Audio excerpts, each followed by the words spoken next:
Hi, I'm Adam Goldstein, member of the Teen Advisory Board with the Howard County Library System, and today I'm going to be talking about conditionals in Java, how you can use them, what they are, all different things about conditionals and Booleans, expressions, Boolean operators, all that fun stuff, and you'll learn all of what that means in just a second here. So over here, I've got a whole bunch of code that we're going to be going through to learn together how some of this stuff works. So, scrolling to the very top, we're going to take a look at what, for some of you, was probably review, for some of you, maybe not, but these are what we call comparison operators. These are equality, inequality, less than or equal to, greater than or equal to. And hopefully you've learned all of what these mean, at least in something like math. But in computer science and programming, they have basically the same meaning. They take in two numbers, and if the two numbers are equal, then this equality operator is going to say, yes, they are equal. But this not equals is going to say, no, they're not equal. That's how that works. And the way that computers deal with things that either are or aren't, it's a yes or a no, something like that, those are Booleans, if we remember, right? Booleans are a true or a false. And so that's what these comparison operators will give us. And we see, sure enough, false, true, true, true, false, false, false. And this is dealing with 5 and 7. And hopefully, if you think with your math knowledge here, you can see if we have a first number of 5 and a second number of 7, sure enough, all of these comparisons should be accurate based on the specific operators we used here. Like, sure enough, is 5 greater than or equal to 7? No, it's not, so that's going to say false. But is 5 less than 7? Sure enough, if we look, the third option here is true, just like our third print statement here. It should give us true.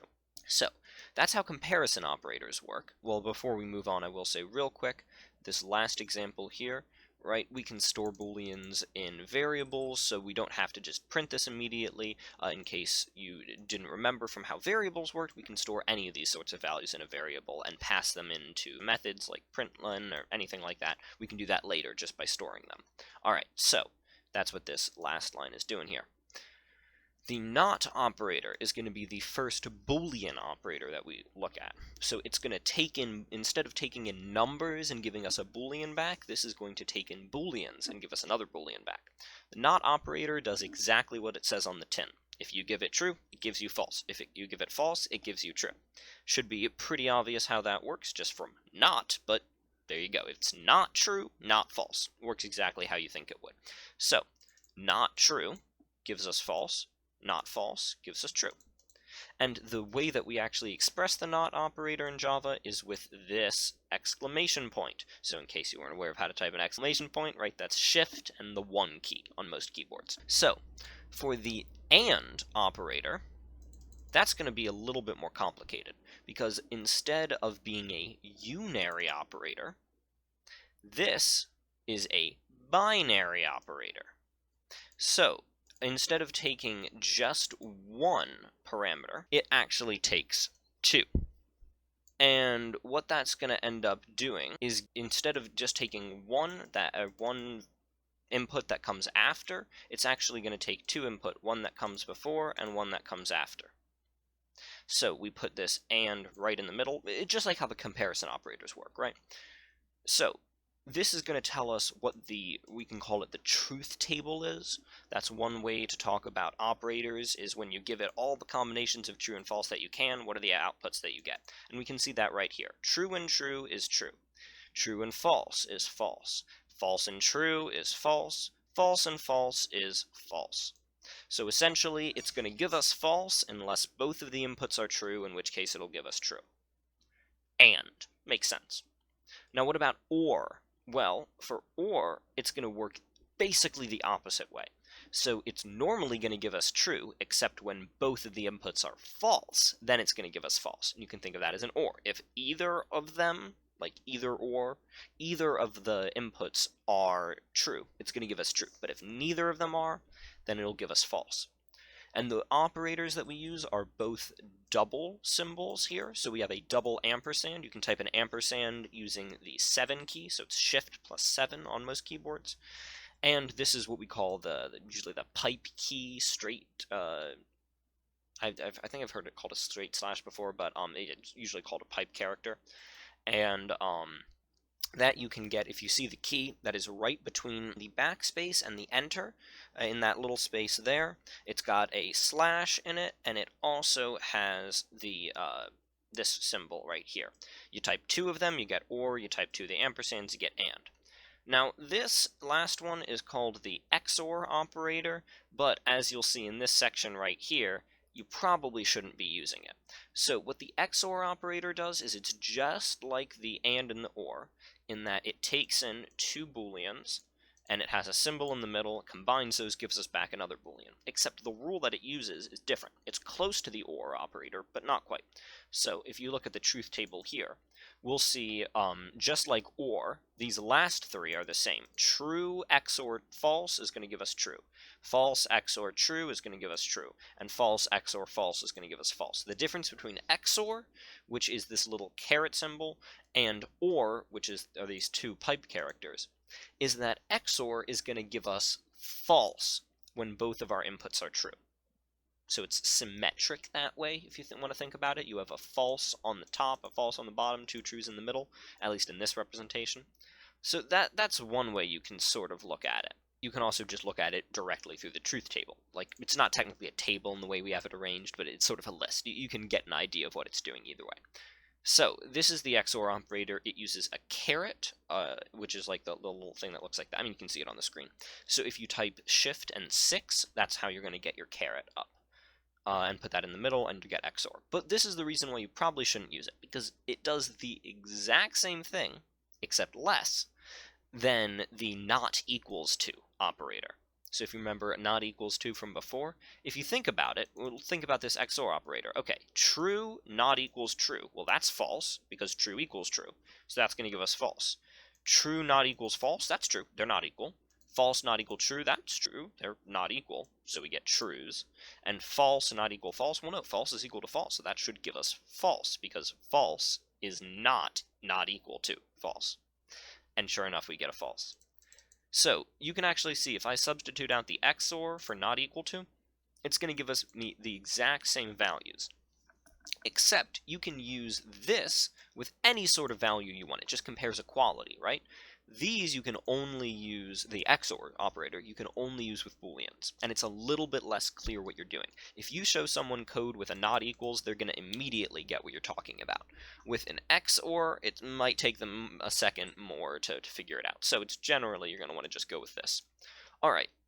If statements, because I'm running out of time. This is the real reason why these Booleans are so powerful, is because we can choose to have some bit of code run if the Boolean is true, and some run maybe if it's false. Or there's other control flow patterns that we'll see in just a second, ways of controlling the flow of the program. So, conditional statements, if statements. If true, I will be run. So this is the syntax of an if statement in Java. We have if, and then we have to have these parentheses. We have some sort of Boolean expression, variable that evaluates to a Boolean, anything that when you evaluate the expression, it will give you a Boolean in return. Anything like that can be in here. And then we give it some body. In this case, the body that we're giving it is like a chunk of code that has some curly braces around it to group it together. And then inside we have our little blocks of code. And this could be as many lines as you want. We'll see some examples later of that. So if true, if this value that we're giving it is true, it's going to run this code. And sure enough, it says I will be run, and we get this, I will be run. Oh, oops, we'll get this, I will be run. But if we have if false, then we get I will never be run. That's never printed, because it's never run, because this condition is false, which means that it's going to skip over all of this body and just continue on. Now, you can see we don't have to have just true or false. We can have comparisons or something, anything that gives us a Boolean, right?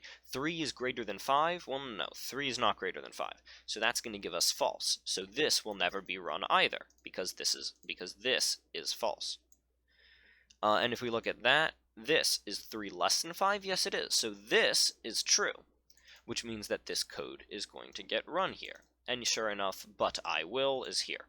Now this is a little exercise that I will be giving you for the rest of them, but I already sort of spoiled for this one. Okay, if you know what, you can avert your eyes from the bottom if you hadn't noticed it already. So if true, system.out.println1. If false, system.out.println2. Take a guess, and you can pause the video if you need more time, which value or values are going to get printed. And sure enough, that's just going to be 1, because this is true, so we run this code, but this is false, so we don't run this code. Alright, now we get to go on to if-else statements. So if true, else this other code.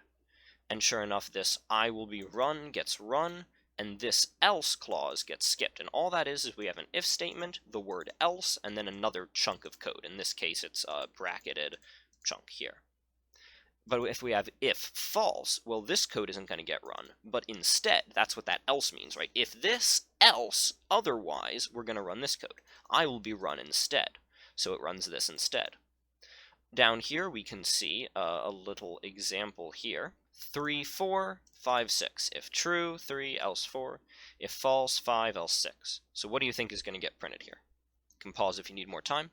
And sure enough, if you guessed 3 and 6, then you're exactly right, because this part is true, so this will get skipped, and this is false, so this will get skipped, but this will get run, so we get 3 and 6. Alright, now we can also have something called an else if. So, if we have an if, else if, else, all this is doing is essentially it makes it easier to write code that has multiple conditions. We can put if statements inside of each other to get the same thing, but this is a lot easier. So if true, this will be run, this condition will never even be tested, and this code will never ever be run. If false, this code won't be run, but else if true, well, now this one is true, so this bit of code is going to be run. See, we have, since all the conditions above me were false and mine is true, I'll be run, and this will never be run. But if this is false and this is false, then it defaults back to our else. The else only runs if none of the if or the else ifs are true. It's going to check them one by one. If it finds one that's true, it's going to immediately run that and skip to the end. But because it didn't find one, it's going to run the else. So you can see over here, we have a whole bunch of false ones, and then one true one. So this is false, false, false. It's going to keep looking. It finds true. I will be run, all caps, and so it's going to run that. But none of this other code is going to be run, because it already found one to run, right? It's going to run at most one body from in here. Okay, we have some code that you can guess what the output is here. I'm running low on time, so you're welcome to pause and read through this yourself, but I'm going to give you the answers are 7, 13, 19, 25, 31. Hopefully you can figure out how that works, and I forgot to show you all the code, but I'll show you now. Hopefully you can see how this works. Awesome. And pause if you needed it, but I do have to keep moving. Quick note about variable scope. So you can see right here, I have int my secret number.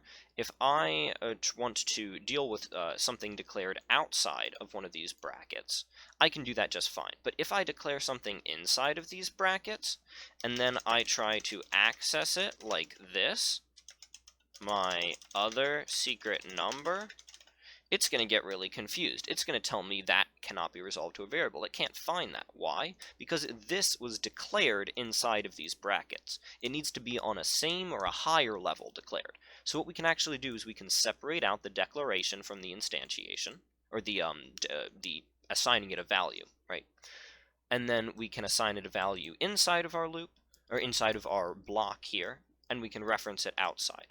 There's also a quick note here that I unfortunately don't have time to go over, but I'm going to leave up here. You can also do this exercise along with the short-circuiting if you want, but essentially it talks about when certain bits of code are going to be run and when it's not. So I'm going to leave that as an exercise for you.